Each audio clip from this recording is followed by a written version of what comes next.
Abdelmajid Tebboune, second sujet de cette émission, et le gouvernement algérien sont à nu devant le monde. Ils sont complètement nus.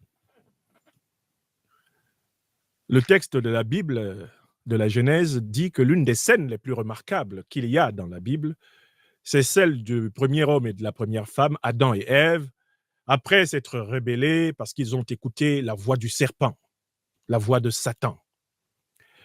Après qu'ils aient écouté la voix du serpent, la voix de Satan, Adam et Ève, tout d'un coup, se rendent compte qu'ils sont nus. Je voudrais transposer cette métaphore à la situation de l'Algérie d'Abdelmajid Tebboune.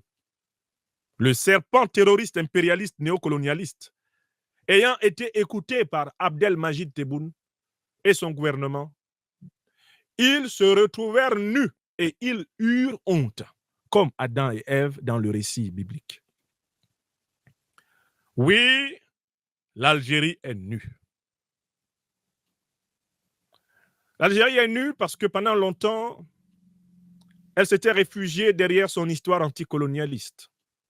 Le Front de libération nationale d'Algérie, l'une des organisations de lutte les plus admirées des Africains en raison de son combat contre le colonialisme français, combat victorieux. Le Front de libération nationale d'Algérie, en raison de cette gloire historique conquise dans la résistance contre le colonialisme français, représentait la fierté des Africains. Successivement, à la tête de la République d'Algérie, des dirigeants qui savent manipuler la gloire du FLN ont exercé le pouvoir. Et il y avait une espèce d'accord tacite, d'accord implicite entre les Africains pour laisser le FLN gouverner l'Algérie, au besoin ad vitam aeternam, parce que le FLN a libéré le sol africain d'Algérie du colonialisme français.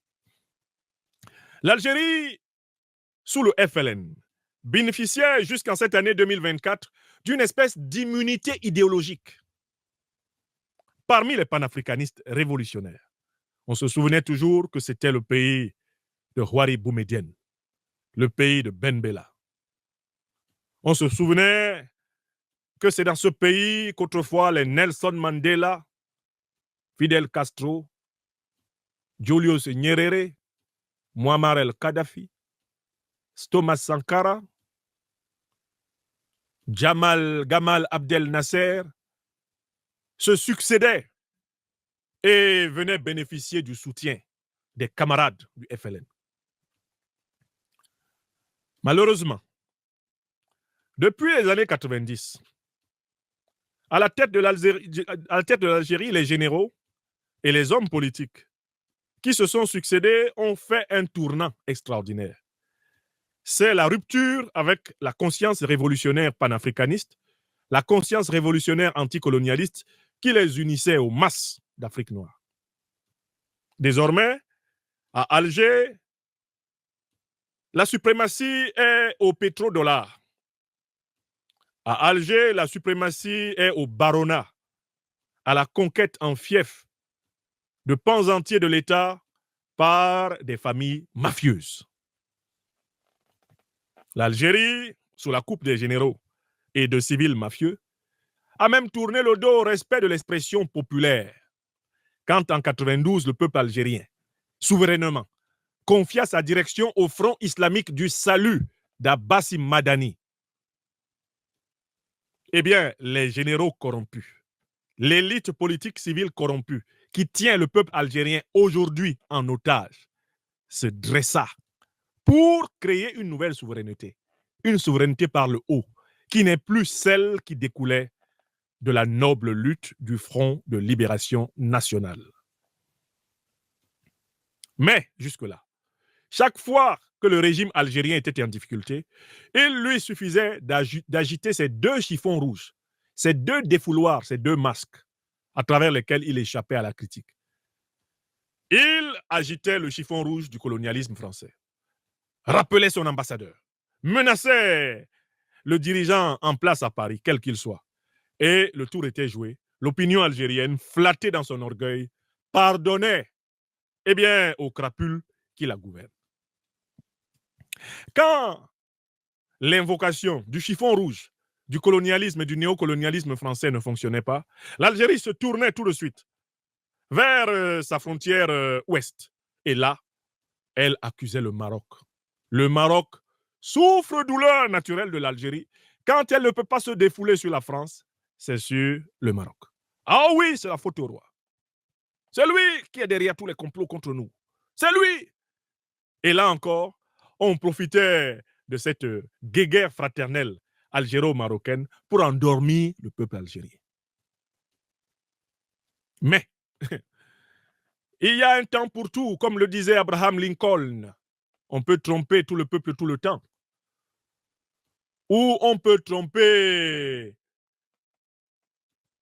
une partie du peuple tout le temps. Ou une partie du temps tout le peuple. Mais on ne peut pas, non, on peut tromper une partie du peuple tout le temps, ou on peut tromper une partie du temps tout le peuple, mais on ne peut pas tromper tout le peuple tout le temps. C'est exactement cela, la formule de Lincoln. Cette formule s'applique aux dirigeants algériens Abdelmajid Tebboune. Ils ont passé le temps à tromper le peuple algérien en utilisant la dénonciation du colonialisme français ou la dénonciation du voisin marocain. Ça a marché. Ça a marché. Mais maintenant, ils sont tombés sur un os. C'est que l'Afrique noire, et notamment le Sahel, sont réveillés. La Confédération de l'Alliance des États du Sahel a été créée le 6 juillet 2024. Avant cela, en septembre déjà, était mise en place une alliance des États du Sahel. Face à l'Afrique noire, l'Algérie ne peut plus utiliser ses deux chiffons rouges habituels, ces deux échappatoires traditionnels. L'Algérie ne peut plus invoquer la France comme étant la source de ses nuisances. L'Algérie ne peut plus invoquer le Maroc, son traditionnel tapis essuie-pieds. Dans ces conditions, l'Algérie avait besoin de chercher autre chose. Mais quoi? L'Algérie avait besoin de chercher une excuse pour se plaindre de l'Afrique noire et se plaindre du Sahel. L'excuse, c'est que tout d'un coup, l'Algérie serait tombée amoureuse de la population civile du nord du Mali qu'elle veut protéger. Est-ce que ça passe?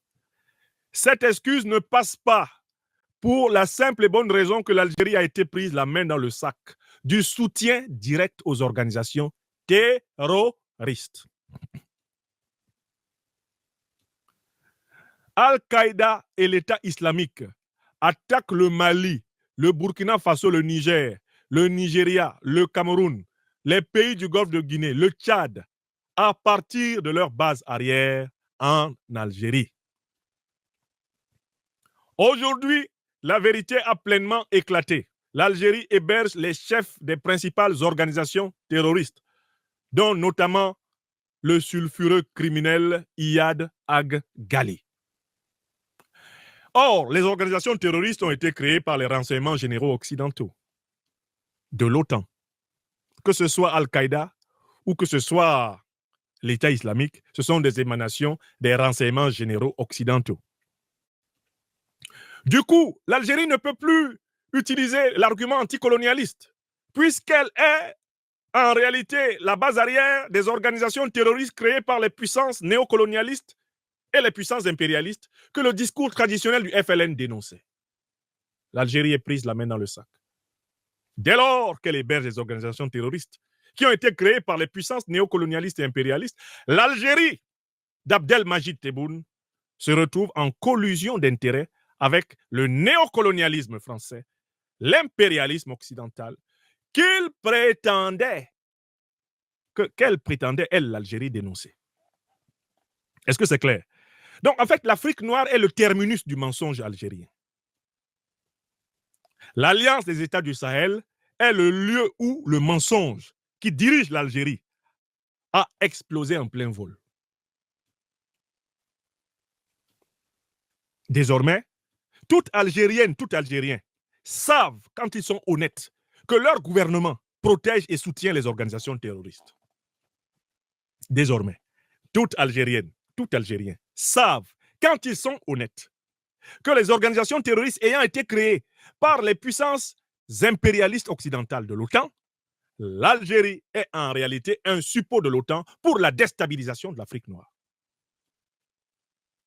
Voilà ce que les gens savent. Mieux, le conflit sahélo-terroriste a été l'occasion pour la Fédération de Russie de voir en face qui dirige l'Algérie. Car pour la première fois, la Russie s'est retrouvée dans une situation où des organisations terroristes soutenues par l'Algérie, soutenues par l'Ukraine, par conséquent soutenues par l'OTAN, ont tué des soldats russes au Sahel. La Russie, désormais, peut tendre sa main à l'Algérie et lui demander de rembourser la dette de sang, le sang russe versé au Sahel. Les soldats russes sont au Sahel pour aider les Africains à se libérer du néocolonialisme français et de l'impérialisme occidental, dont les organisations terroristes sont des émanations. Et l'Algérie se retrouve parmi les forces qui ont tué des soldats russes. Et donc, Vladimir Poutine se retrouve face à Abdelmajid Tebboune et lui pose la question « Give our blood back ». Rendez-nous le sang de nos soldats que vous avez versé, vous, dirigeants algériens.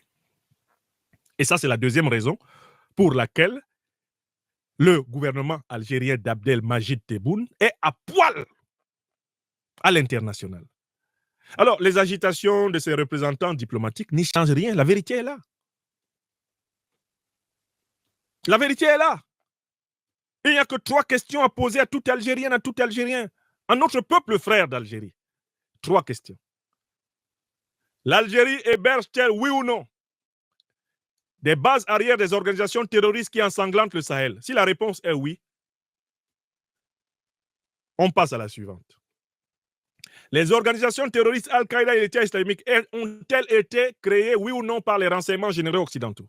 Si la réponse est oui, on passe à la suivante. Le gouvernement algérien d'Abdelmajid Tebboune est, oui ou non, allié des puissances impérialistes coupables de terrorisme et de déstabiliser l'Afrique noire?